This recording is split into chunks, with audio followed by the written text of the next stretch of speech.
Good morning, everyone. We are in the process, we are just opening up the webinar. Going to let everybody sift in, and we have a we're very pleased that we've got lots of interest in this webinar, this forum today.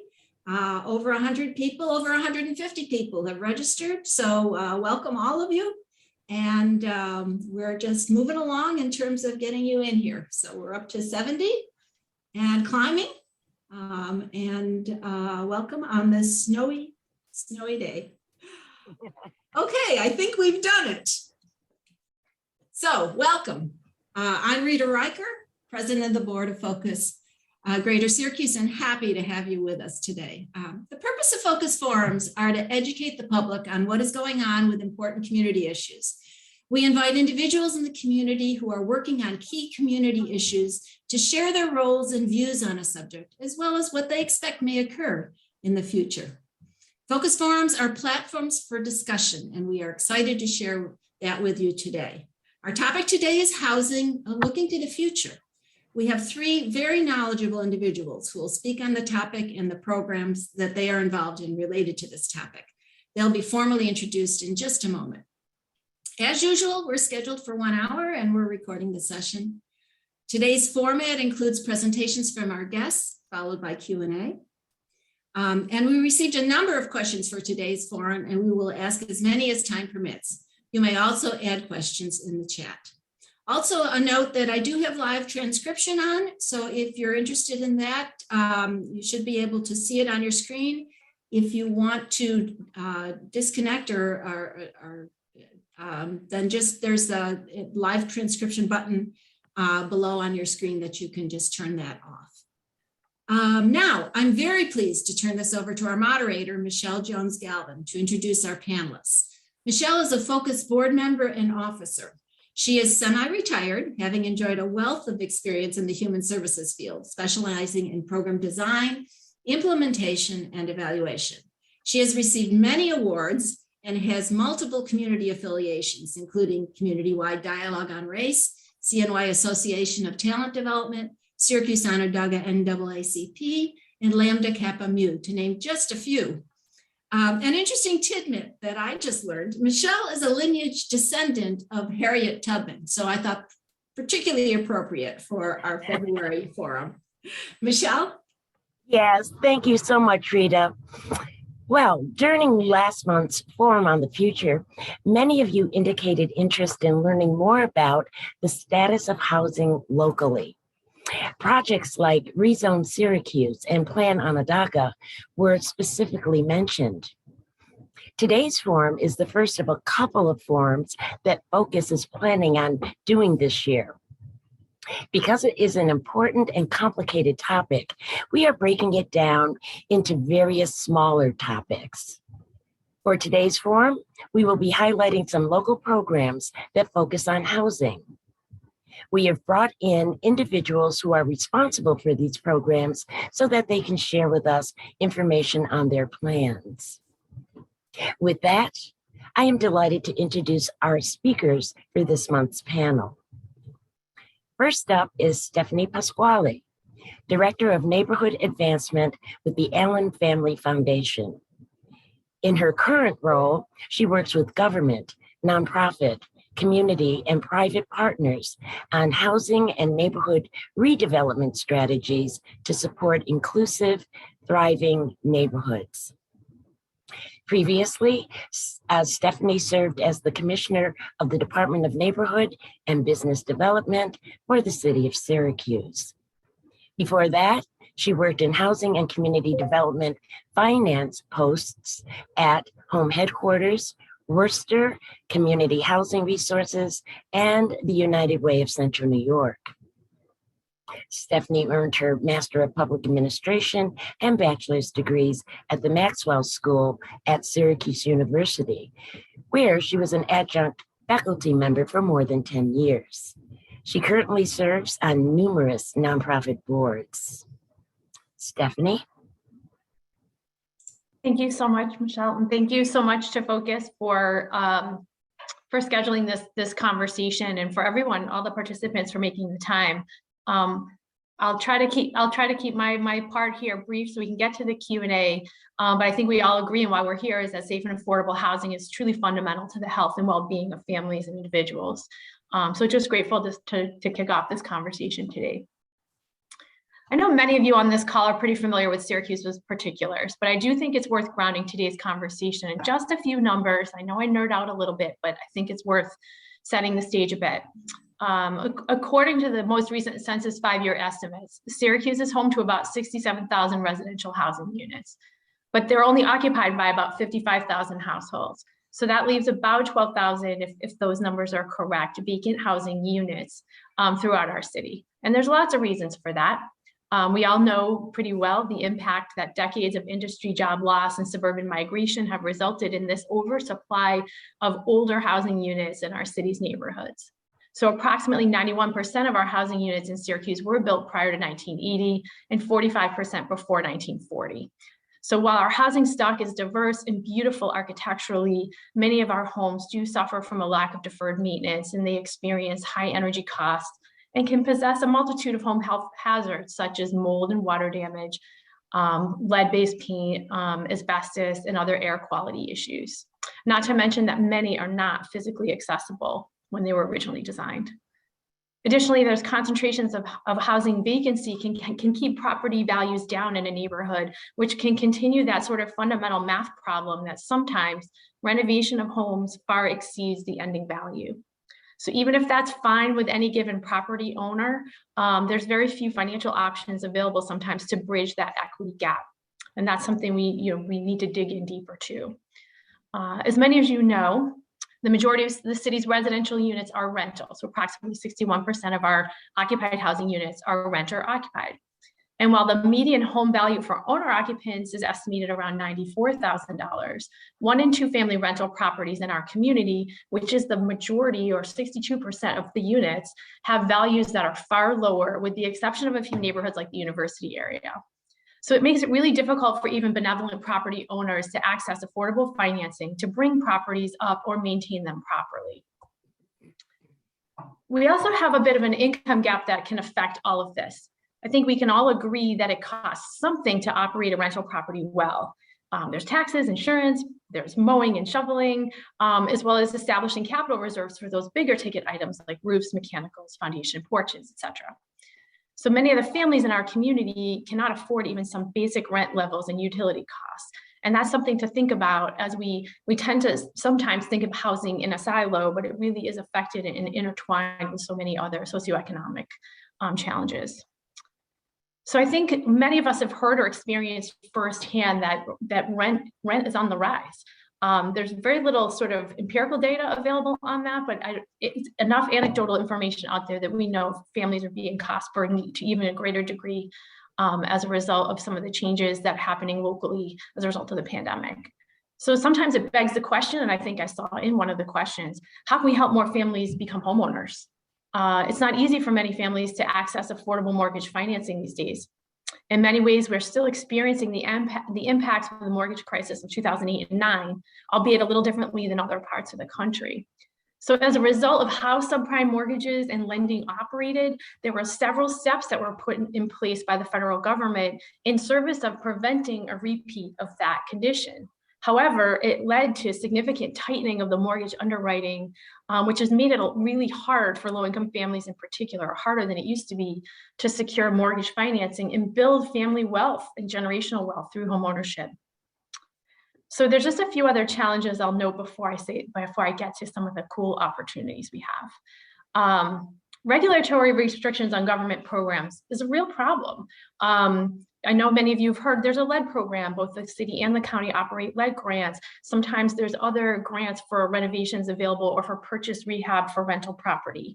But sometimes the way those programs, by regulatory statute are operated, some landlords, many landlords say it's not worth it, or the juice isn't really worth the squeeze in that situation. So I think it's worth, as we consider, changes in how things go, to make these programs much more accessible and easier to do, easier to use. And some federal and state programs really seem designed to better address the needs of larger cities, and they don't always fit with some of these scattered site housing challenges we have in Syracuse. So sometimes there's these seemingly wonderful programs available, but when we try to implement them here locally, it's a real challenge. I just want to throw in there that the impact of the expansion of the flood zone, I think that was back in 2016 when those maps were adopted, has impacted some of our neighborhoods as well. There's property owners and homeowners, particularly in low-income census tracts, where the expansion of that required that additional sort of cost burden of flood insurance, as well as new building code around if you did want to put a porch on your house or build, fix that deck.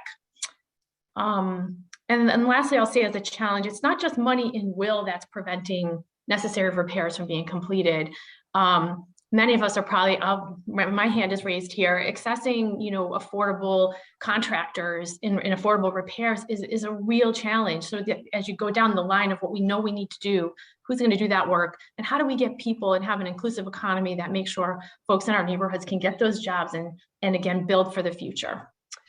So with all that said, I do think there's incredible reason for hope. And you're going to hear a lot about some of these things from my partners here today. But the 2020 census revealed that the city's population is increasing for the first time in 70 years. It's exciting, not just to have more people, but to help fill some of those units, but bring additional investment into our neighborhoods and private investment, as well as incentivizing public investment and how that can catalyze change. There's been movement in addressing the most blighted properties, both through renovation and sometimes necessary for removal, both by the land bank and other projects that have been going on. I think there's been an incredible recognition at the federal level in the new administration for this dire need to provide affordable housing funding as part of Build Back Better. And entities like the National Low-Income Housing Coalition and others are advocating so fervently for significant additional funding supports for real scalable affordable housing development in our communities. But it's really important that a mix of options are available for each community so we can tailor to our unique needs and not just be beholden to what this strict sort of code that funding or that funding that's available. So we need construction dollars, housing vouchers, and different options. I think we have incredible local partners here that provide financial empowerment, homebuyer education, and affordable mortgages to families seeking to become homeowners. And we need to continue to amplify and support those organizations like Home Headquarters, who's nationally recognized for its impact and its suite of programs and services that it offers. I think we are recognizing the proximity of affordable housing and how important it is to develop it near educational, employment, transportation, and wellness amenities right within the neighborhood that's very accessible and inclusive.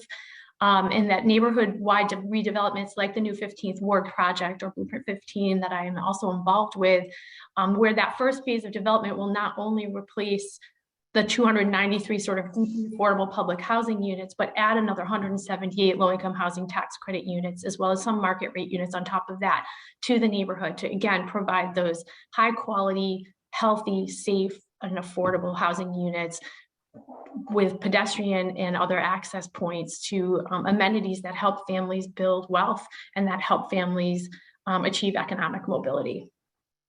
Some folks on this call may have participated in the Housing Trust Fund Exploration Project that the Enterprise Foundation recently funded. And I know we're very interested in supporting the city of Syracuse and exploring establishment of a locally controlled housing trust fund that would help us make these decisions locally and how we invest in both the production of new and the preservation of existing affordable housing. And I can speak more to that, but I think that's a really exciting thing to have our own locally controlled fund to help address some of these issues. Just a few weeks ago, the city of Syracuse released an RFP to develop a citywide housing market study. And Owen, I hope I'm not stealing your thunder on that, but it's a time where that we can get some data and do a deeper dive at the neighborhood or even smaller level of what's happening and how we can prioritize and target investment in a way that'll have meaningful change and inclusive wealth building. And lastly, there's a lot of construction training and employment programs going on like Syracuse Build and Pathways to Apprenticeship that are building that pool of contractors and other supports. We need to continue to build our M&W or minority and women business owned enterprises and make sure that we have and build construction companies that can help address some of these significant challenges and needs as things move forward. And I know you're going to hear pretty soon about the stuff that's happening with ReZone and the zoning ordinance, which I also agree that will help build that perfect petri dish, I hope, for additional development of affordable housing. So I'll leave it there. Thank you. Great. Thank you, Stephanie. That was very informative. And next up, we have Owen Kerney, who will provide an update on ReZone Syracuse. Owen is the Deputy Director for the Syracuse-Onondaga County Planning Agency. He leads the city's planning division, which focuses on urban planning and design, public art, environmental initiatives, and historic preservation to promote and enhance the livability and prosperity of the city of Syracuse.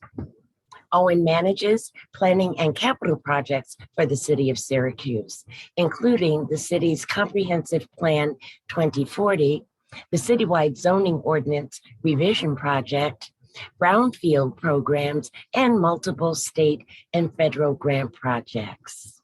Owen. Michelle, thank you for that introduction. Rita, thank you for hosting. And Stephanie, great segue and really identifying some of the not only broad issues, but specific issues and opportunities that we have here in Syracuse relative to housing. As Michelle mentioned, I am going to largely focus today on the ReZone Syracuse project. And as Stephanie mentioned, regulatory restrictions affect housing throughout our city and specifically here in Syracuse. And ReZone Syracuse is a project focused on the city's land use regulations, specifically the city zoning. The city zoning was last comprehensively updated in the 1960s, and anybody has been to any of our dozens of ReZone meetings over the past few years is probably familiar with some of these statistics. But as you can imagine, a lot has changed in those 50 plus years since the mid 60s, including housing. What type of housing we need, what type of housing people want, where housing should be, and the relationship between housing and other uses. So ReZone Syracuse is a strategic plan to update all of that, to comprehensively update the city zoning in both a strategic and equitable manner, but one that will plan for future growth and development here in the city of Syracuse. There's 5 primary goals to that plan, and 2 of them I'm going to kind of focus on today, at least in my initial remarks, because they are kind of relative to housing related matters. The first one being updating our zoning districts. The second one is modernizing our land uses. And as I mentioned, since over the past 50 years, we are a city of neighborhoods, but what we expect in our neighborhoods, services and amenities have changed. And how we access those things have also changed. But our zoning districts and our land uses really haven't kept up with many of those changes. So specifically related to housing, some of the things that we have proposed in ReZone Syracuse that we feel will positively affect housing in our community. And I'm going to talk a little bit about a couple of those now. One, how do we facilitate greater housing choice and greater housing options? We're a city of neighborhoods. We have a lot of single family and 2-family homes really throughout the city. We have a lot of small and medium sized apartment buildings. But one thing that we heard really, not only during our public engagement, but looking at best practices nationwide, is having greater housing choices, types of housing, things like row homes or townhomes, which are essentially not permitted in the city. Currently, there's ways to do that. We have examples in many of our neighborhoods, but it is an affordable housing option that we really haven't taken advantage of in our community. So changing our land use regulations to facilitate future development of that type of housing option, among others. Another one is accessory dwelling units, and something that in looking at the comments, we heard a lot about that. There's a lot of discussion nationwide about allowing property owners to develop smaller accessory housing units, essentially dwelling units on their properties. Again, our family structure, we have multi-generational families in our community, and frequently we don't have great housing options for them besides grandparents or older family members perhaps living in the house. So creating another option for people to create to build accessory dwelling units on their property. Again, both of these, between townhomes and accessory dwelling units, really not outright permitted currently, and something that we're changing as part of ReZone.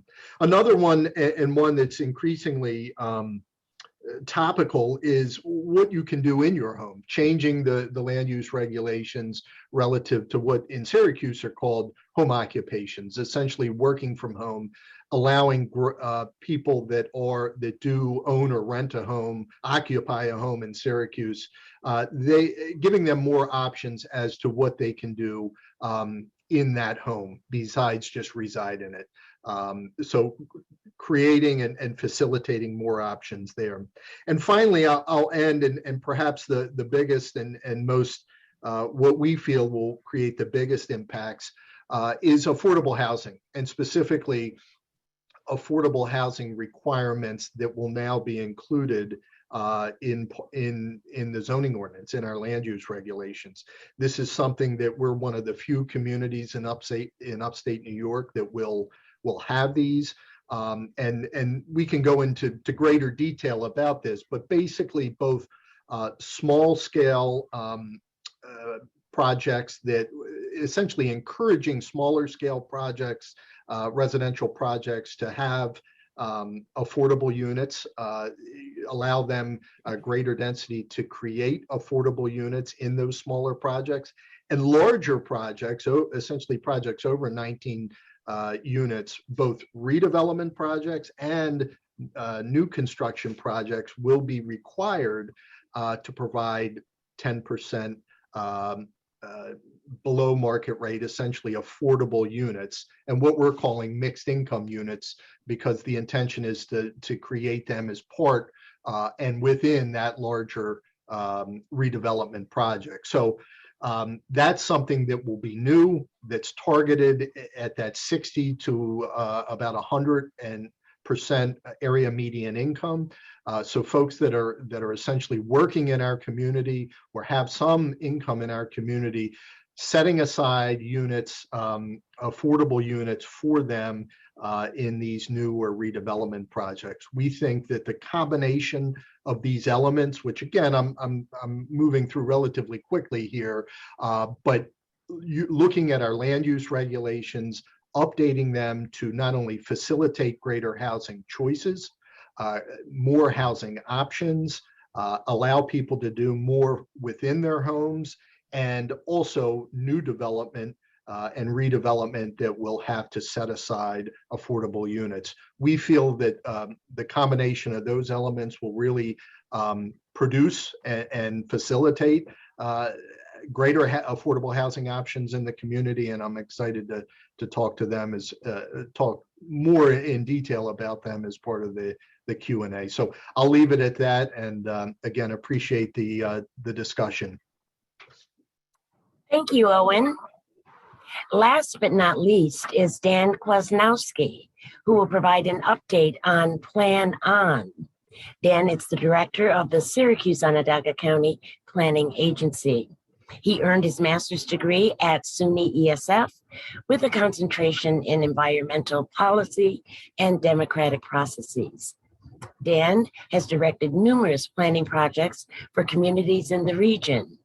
He serves on a number of boards and committees, giving him a broad perspective of planning issues. Dan? Thanks, Michelle. So yeah, I'm here to talk about Plan Onondaga. Obviously, I work with Stephanie and Owen quite a bit, to say the least. And boy, I can't believe they can walk around with all that stuff in their head all the time. I mean, I thought I was the only one with that much mental baggage about all the things that great things that we're trying to do here in Syracuse and in Onondaga County. Plan Onondaga is a particularly challenging project. The county last adopted a countywide comprehensive plan in 1997, I think. And that was the development plan, the 2010 development plan. And of course, a lot has changed since then. We have about at least a 20-year gap in long-range planning at the county level. And I run into the effects of that every day. Owen and I both do, and I'm sure Stephanie does as well. So what we did was this plan, we're trying to build it from the ground up. So we have some exciting things coming up this spring. We'll be releasing a series of story maps revolving around 5 themes within the plan. So we're looking at themes such as strong centers, housing and neighborhoods, agriculture, greenways and blueways, and community mobility. And those are all, there's nothing, these all kind of can go back. We can trace these themes back even to the 1960s, but the difference is what we do with them today. The challenges today are much different than they were 60 years ago, especially with housing and neighborhoods. And I always like to include neighborhoods because I think that's, we have a lot of housing interests in this community. And we look at a lot of numbers. Stephanie, threw a lot of numbers at us, and they were all, fascinating on their own. But neighborhoods, a lot of times we choose our house because of the neighborhood it's in or the location it's at. And what Plan Onondaga, the overarching theme of the plan is really about quality of life and economic development, and how these 5 themes, especially mobility, housing, natural areas, how do they intersect, and how can we, in a long-range planning project, really drive where housing occurs, where we can organize our transportation systems to better serve people and more people. And that means, everything from enhanced transit to micromobility. There were a few questions, I think, ahead of time about transit-oriented development. And Owen and I certainly talk about that a lot, especially with ReZone. And ReZone has been, the county as a whole, and especially the city, with streetcars and with the trolley system, is really organized around, mass transit originally, or not originally, but a long time ago. So how do we get back to that? Well, one of the ways is you have to identify those sites, and you have to really identify where infrastructure is going to be improved, what capacity it's going to have, and that all those things really drive the options that you have to address things like housing and things like transportation and mobility. So that is really where Plan Onondaga is going. This spring and summer, we're going to have some products for the public to really kind of get their feet wet and start thinking about, what we're trying to do and how we're trying to do it. And that will really be your opportunity to inform that plan. We really want this plan to be from the ground up. We've worked very closely with villages and towns in the city. Obviously, I work both for the county and the city with the Syracuse Onondaga County Planning Agency. And we've really spent a lot of time listening to what their needs are, what their concerns are. And so the next step is really to take what we've learned so far and bring that to the public so that we can get feedback from them. And then hopefully within the next 6 months or so, we'll really be able to build that vision of how these 5 themes really intersect and inform not only, where people live, but how they live. Increasing vibrancy in our centers, increasing mobility options so that people, I love that Stephanie really brought this to people's, bottom line, their personal budgets, because, transportation as housing is something that in theory, people should be able to control what those costs are.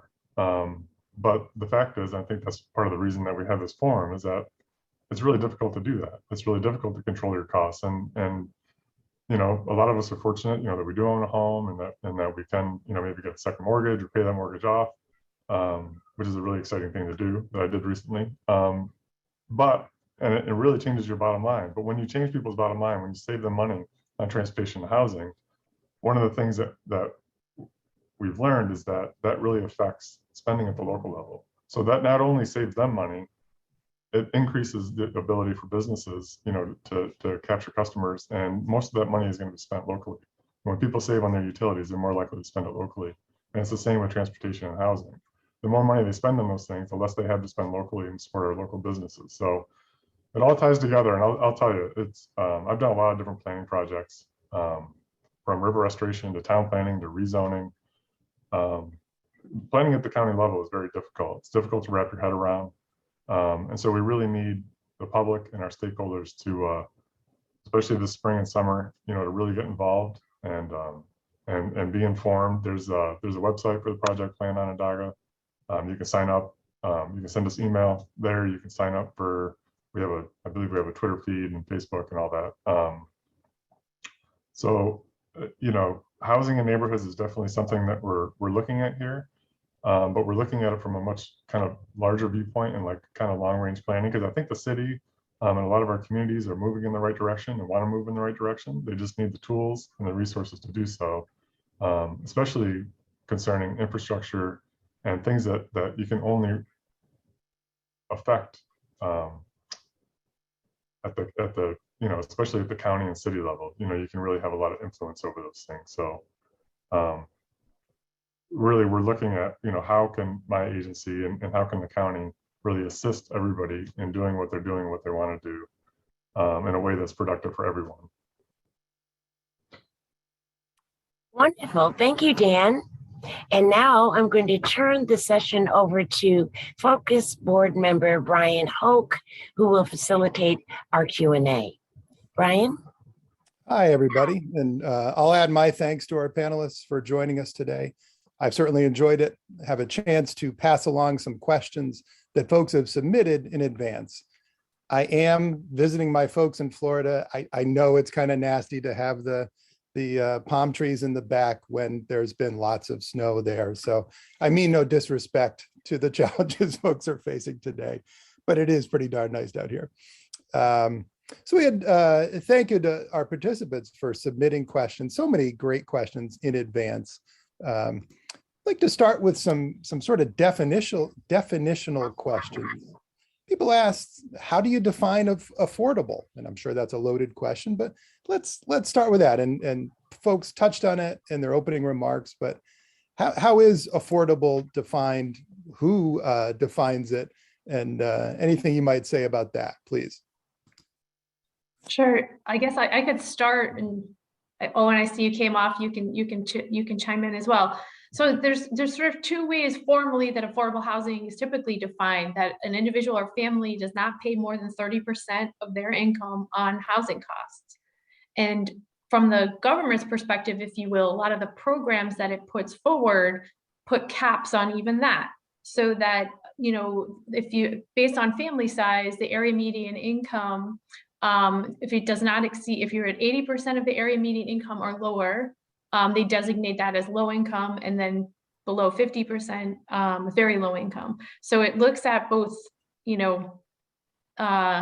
where a family is at, but also that it's just not healthy for families to spend more than 30% of their income on housing. So those are sort of definitions that a lot of the federal and state funds that come down require as you're administering programs, right? That you're checking income, or that the services that you're delivering are going to families who need it most. And that's how they determine it. But there's obviously other tests for what is affordable. And Dan touched on a couple. If you're part of your cost is, driving an hour to work every day, then that adds to your housing burden as well, right? Because where you chose to be and how much it costs to get you there, but also utility costs and other things that go into living in a climate like ours that does have extreme temperatures, and ensuring that, all of those things are packed in. So I guess I'll leave it there. I don't know if you have anything to add to that, Owen. And I'll ask a quick question before, Owen, apologies for interrupting you. But Stephanie, you had mentioned that some of the regulation isn't always a directly good fit for a city like ours of Syracuse, right? There's some differences that sometimes those regulations are more aimed at or more apt for larger metro areas. Is there anything related to the definition of affordability that in some ways disfavors Syracuse, or just curious if there's any thread there that is related in terms of those definitions? I mean, presumably it's a more expensive place to live has a different sort of definition of affordable in some ways indirectly. But I'm just curious if there's anything that relates to what you had said earlier about the regulation as pertains to defining affordable for a place like ours. Sure. I guess not immediately that the connection, I think it's important that there is that the funds are getting in the hands of families who need it most. And that is one of the important tests to make sure, that affordability, both, as a percent of your income and also just generally based on family size, obviously if you have a larger family, you have other costs. So I think that it's important to take those into consideration. Think around the regulatory issues that I struggle with, and I think some of our partners struggle with, is around sort of the paperwork and what you're asking of a particular applicant to demonstrate in order to have some work performed, and that it's not taking into account how much that costs. So there's a cost associated with sort of like administering the program, but also the different requirements. How much does it cost to fix that item or to get a repair? I mean, construction costs have gone up astronomically in the last 2 years, and it doesn't really account for that. It's just saying, do you deserve it? Step one, and then step two, can you afford those things? So that's where I see the connection, I guess, for affordability is around getting some of those necessary repairs done. But I don't see it as a burden. I think it's important to have affordability restrictions, absolutely, as we're trying to get dollars into the hands of those who need it most. Got it. Thank you. Owen, I'm sorry I interrupted your train of thought, but please. All I was going to add, Brian, was just the data that the city will use to identify what is affordable will be based on that area income data. So other areas that have higher or lower income, it will be somewhat, I don't want to say irrelevant, but what will be how the city will essentially benchmark affordability, or what is affordability with these new regulations, will be based on specifically city data, city area median income data, AMI data. So I think that's important to note that, affordable housing will be based on local data. Where you are. Gotcha. Okay.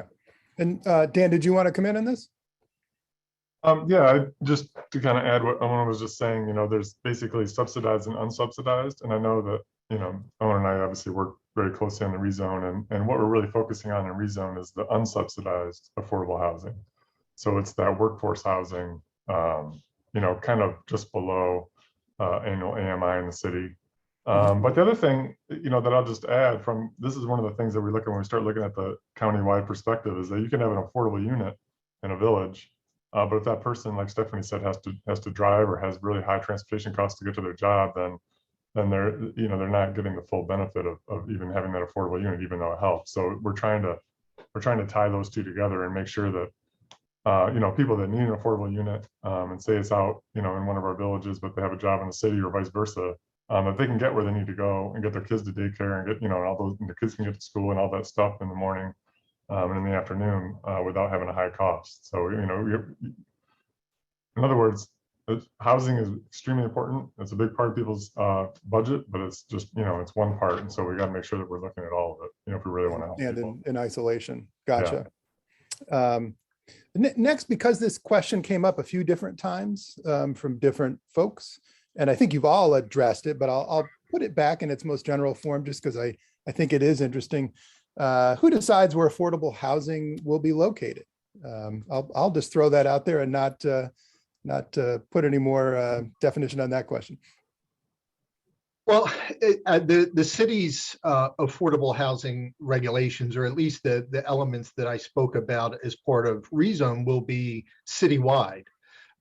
So specifically, the requirements, which again we've worked closely with not only the city administration, the mayor, and the city administration on that, but also the Common Council. And really during the pandemic, we work closely with them on identifying that these regulations have to be applied citywide, not just in certain neighborhoods, and that redevelopment, new development that occurs will be required to have those affordable units as part of the project. So it's not geographically based just in one neighborhood or another. And it will be applicable citywide, at least the way it's proposed in ReZone. Got it. Thank you. And really with the idea that we need quality, affordable housing in all of our neighborhoods. It's not, it isn't really, the idea here isn't that it should be built in just one area or a couple of areas, but that it should be considered citywide in all of our neighborhoods. And it is something that there's a need for on a citywide basis. Got it. Thank you. Dan or Stephanie, do you want to come in on this? Yeah, I just actually, Stephanie had mentioned the trust fund, and one of the reasons why when Owen and I were tackling this affordable housing requirement in ReZone, we really insisted and been working extremely closely with neighborhood business development to create that trust fund. And what that does is that enables the city, if people aren't building in areas where we would like to see investment, the city can subsidize that investment. So they can do it at a higher rate of affordable than what maybe a developer, market rate developer is going to be required to do. So that trust fund is critical and kind of really getting into your question and really making sure that it is throughout the city. The other thing I'll say is, the minimum requirement on larger projects, that trust fund can help smaller projects incorporate affordable housing. And, from everything that we've learned over the past couple of years around, fitting this into ReZone and how it will work is that if you don't get out into the neighborhoods, if you really only focus on the areas where people are building bigger projects, you're never gonna meet your need. So there's definitely provisions in there to help with affordability. I think accessory dwelling units, a lot of people focus on the accessory dwelling unit itself, but having the ability to add an accessory dwelling unit to your single family home makes it so you can more easily afford that single family home.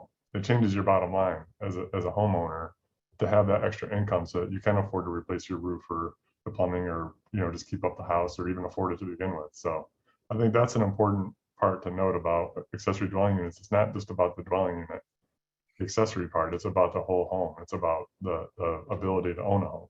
So. Gotcha. Okay. Stephanie, anything from you on this?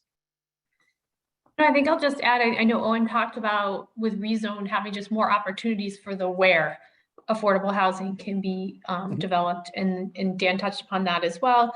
But that's, we often talk a lot about what's going on in the city of Syracuse, but also where it's not allowed in other places in the county, and really having that sort of critical look at where it could be, where it should be in terms of where it's access to opportunity, whether it's new employment, food options, and transportation, and schools, and giving people economic choice. I think that a lot of where is I guess the answer to the question, there's no czar, I guess, that gets to say where the where is.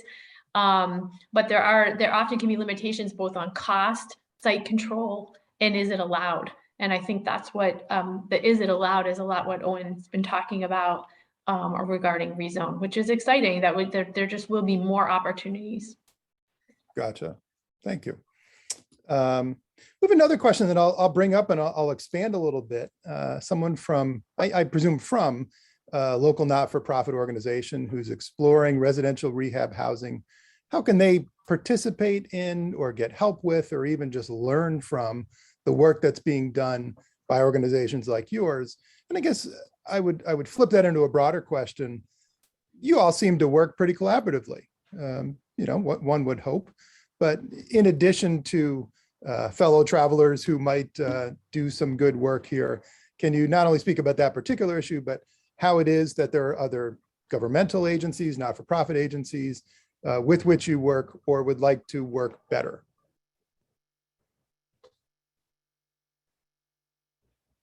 Can't all go at once. Okay, well, it looks like I'm first. No, it just, we have worked with and many different agencies as we've worked on the ReZone project. And I'm looking at the list of 100 participants, and I think probably 3/4 of them I've spoke to directly about ReZone, which is great. And I think ReZone has been better for it, whether it's housing related issues, all of the things that I spoke about earlier.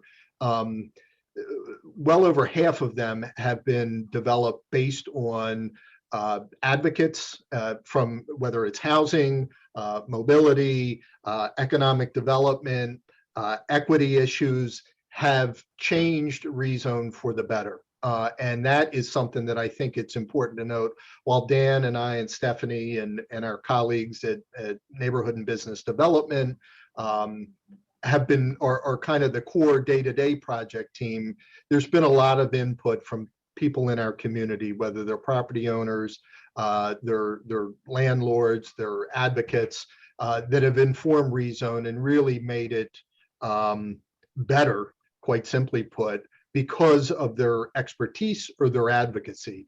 And so I think that's something important to note. I'll extend that even to, and I see some of the city councilors are on this call.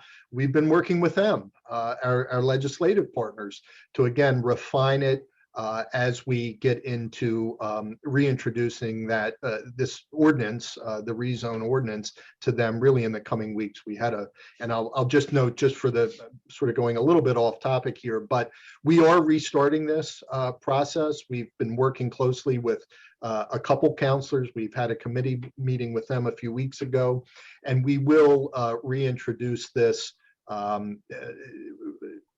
to them. I essentially restarting that project process, that legislative approval process with them next month. So while the pandemic has kind of caused, we were on hold a little bit working on many of these affordable housing elements, we do plan to restart that process. We're excited to work with the council on that, but also excited for many of the people on this call, hopefully, to voice their support and advocacy of some of the positive elements that ReZone will create. And obviously some of them we've talked about today: housing choice, housing options, creating affordable housing, specifically requiring affordable housing throughout our city. So excited to talk more about that, but that's just a brief update on kind of the broad coalition that's gotten us where we are, and hopefully help us get it over the finish line.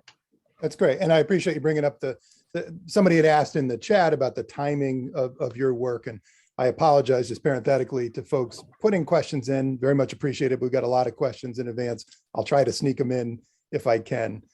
Stephanie or Dan, do you all want to come in? Either of you like to come in on this? Yeah, sure, Brian. Owen, that was great. And I know I'm biased, but I do think you had mentioned any nonprofit organizations interested in getting even more involved in the affordable housing space, certainly connect with Neighborhood and Business Development at the City of Syracuse. And I'm sure they'll have a million different resources and to talk through what some of the financing structures are available. But I'll also, I don't know if I can put in the chat, I'm happy to talk with any organization if you think it would be helpful in thinking through. I think we need to build the capacity in this community of all different kinds and types of development of affordable housing. So I think it just behooves us all, if whatever technical assistance I can pass on, I'd be happy to do to whoever asked that specific question, if that's helpful. Great, thank you. We can certainly make your contact info available to everybody, regardless of whether you put it in the chat, but thank you. Dan, anything you wanted to add? Just kind of what Owen and Stephanie just said. I love talking with people of all different kinds of organizations and takes, and I get to do it quite a bit. Although you'd be amazed how much time I spend still writing code for ReZone or generic environmental impact statements.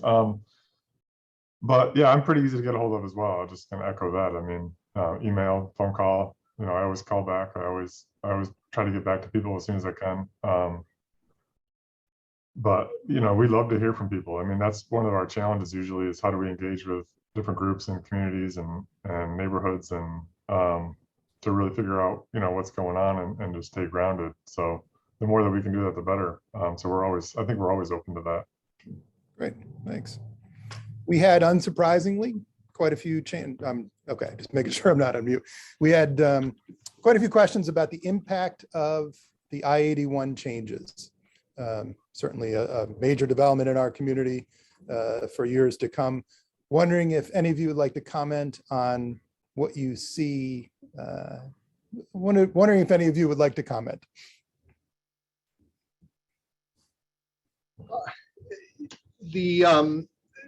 I guess one thing that, again, we have heard based on public input is thinking about specifically 81 downtown and the area in and around the elevated viaduct, which is proposed to be removed as part of the project. And a good deal of land will likely become available for redevelopment. And that will probably have a range of different possible redevelopment options, from mixed use, residential, open space, green space. And so thinking about how the zoning in and around that area can be updated, as we talked about, to accommodate a range of new possible uses.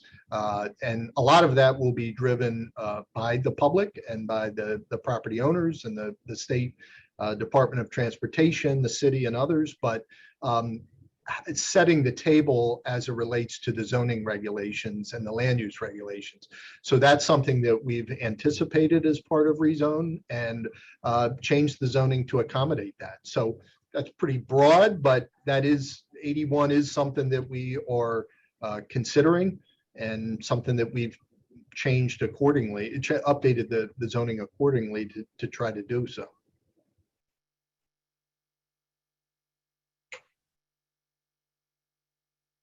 Sorry, can I sneak one more question in and potentially cut off your answers to that one? Is that all right? We're getting close to time, but we did have an interesting question come in. Peter, thank you for sharing it, and related to some questions we got in advance. Can combining the impending New York State climate plan with the Green and Healthy Homes initiative in Syracuse generate some TLC for lower income housing? Wondering if anybody wanted to comment on that, please.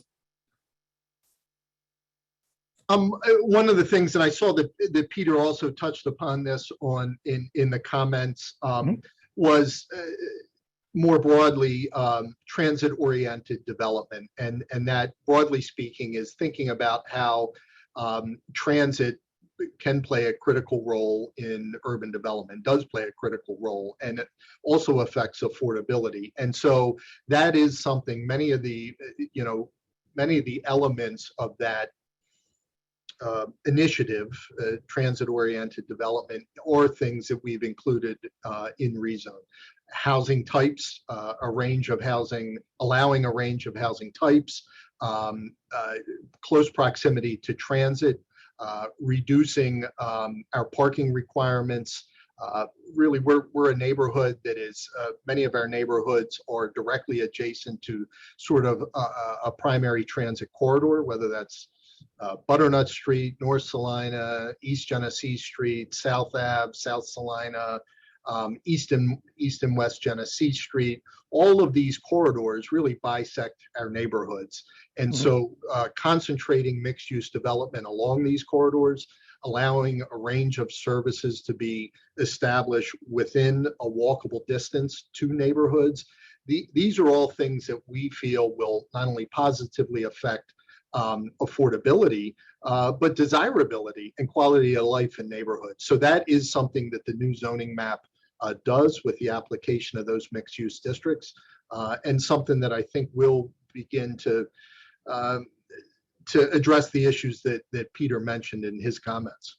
Gotcha. And I should mention that this is really this is one of those things that is, many communities are doing this on a nationwide basis when they're updating their zoning ordinances. the city of Syracuse has borrowed from those good ideas and those good examples. So this is by no means unique to us, but it is an update, again, based on 50 years of zoning that hasn't necessarily kept up with some of those national best practices. We're doing so, and I think that's important to note. Gotcha. Well, thanks. And apologies again to Dan and Stephanie for not letting you answer this question if you did have one. And thanks to all three of you. I see we're about out of time. I'll turn it back over to Rita, but very much enjoyed your comments and your answers. So thanks to everybody. Thanks, all of you. I'm going to turn it over to Michelle for a second. Yes, just wanting to thank Stephanie, Owen, and Dan for giving us your insights on plans that may change the local housing landscape in the future. So we want all to please stay tuned to Focus as it plans our next forum later on this spring, and we will provide additional information and insights on the status of housing locally. And now I will turn it back over to Rita. And I'll say thank you again also to all of you. It's been really very informative. And so I appreciate you bringing all of your knowledge to it was kind of whirlwind. There's a lot going on. It suggests how complicated this topic is. So we understand the need for more of these. Anyway, this has been recorded. It's going to be on our website. If anybody wants to pass this on to their network, I think they'll find it really informative. And I always have to do my pitch. Focus operates on a very small budget, and it's very easy to make a little donation on our website, and we would be very appreciative of that. If everybody here, we've had over 100 participants today. If everybody gave us $10, we'd have $1,000, which we could use. But anyway, I just want to do that pitch. And again, everyone have a great weekend. Thanks so much. And stay tuned for our next forum. Take care. Bye-bye. Bye.